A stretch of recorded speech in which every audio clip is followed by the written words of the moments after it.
Hello and welcome back to the Little Scale Cars YouTube channel. Today in the review box we have an all-new casting from Hot Wheels. It is the Volvo 142 GL. This debuted in the AutoStrasse car culture mix last year. So let's go ahead and take a closer look and see if this one is worth adding to your collection. Let's go ahead and get started with our casting. So just taking a quick look at our proportions here, everything looks good.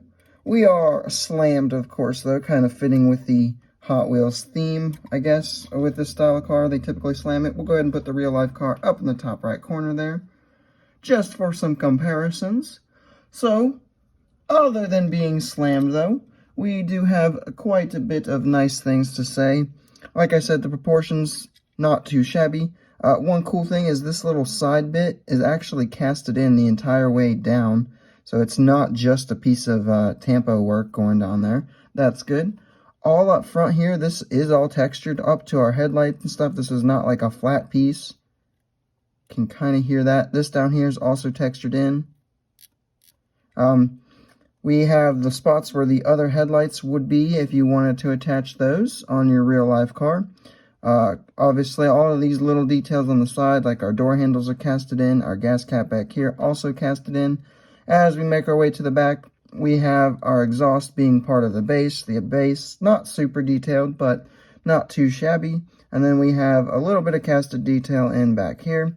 But for the most part, it's a fairly simple car, and it's got fairly simple lines that you would expect. Moving into our paint and deco.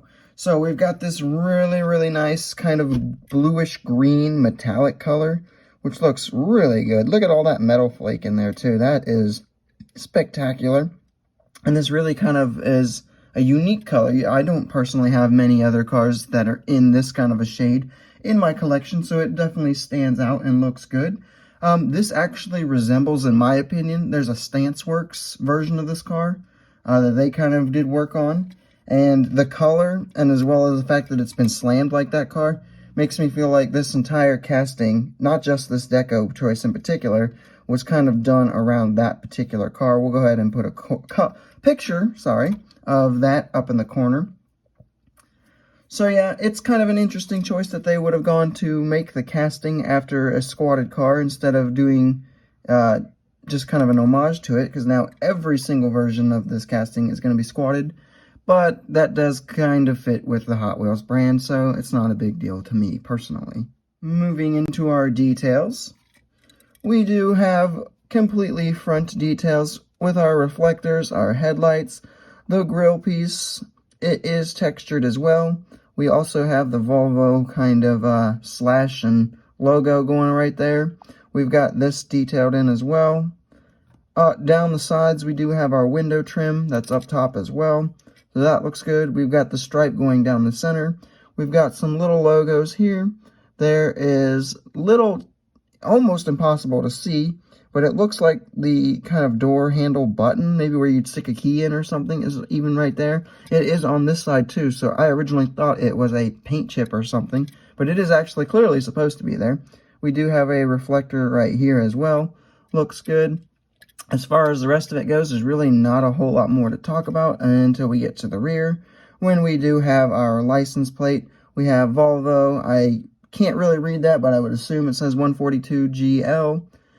We have our taillights, which look good, and we even have a little sticker of some sort right here as well.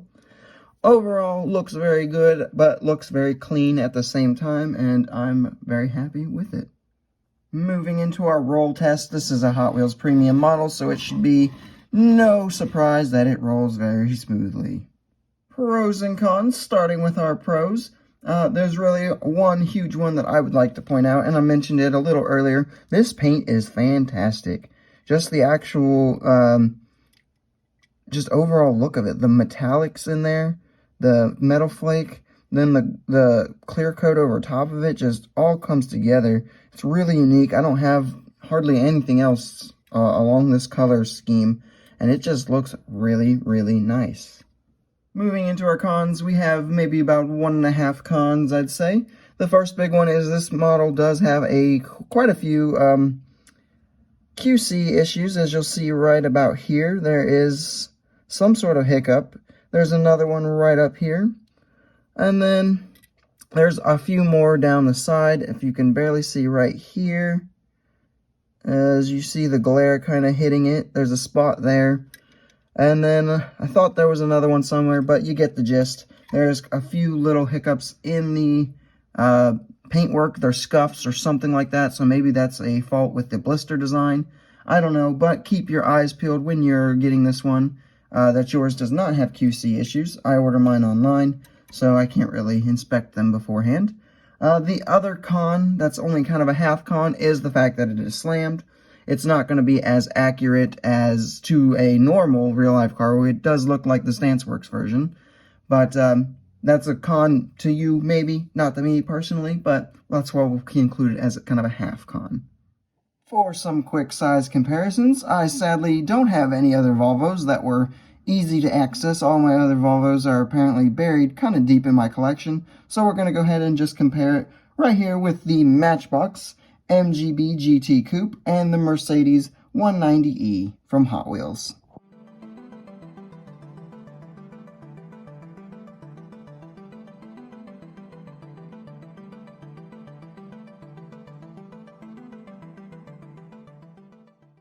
So it is now time for me to give my overall thoughts, and I'm going to go ahead and give this one an 8.5 out of 10.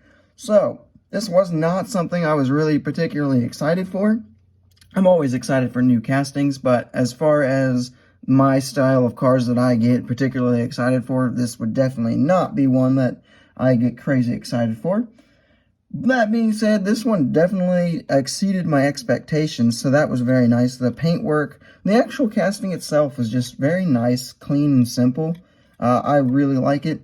I would say when you're buying yours, keep your eyes out for any QC issues. If you don't have this one yet, there's a good chance it is just on mine, but the fact that they are so prevalent on mine leads me to believe it might be a common issue, so just keep your eyes out for that. Because this is definitely one that you're going to want to add to your collection. I definitely would recommend this one. It's a good pickup, and it does fit with the AutoStrasse theme, at least in my personal opinion. And with that, that is all I have for this review, guys. I hope you enjoyed it. If you did, make sure you leave a like. Comment your thoughts on this particular model down below. And if you are new, go ahead and subscribe, and I will see you in the next video.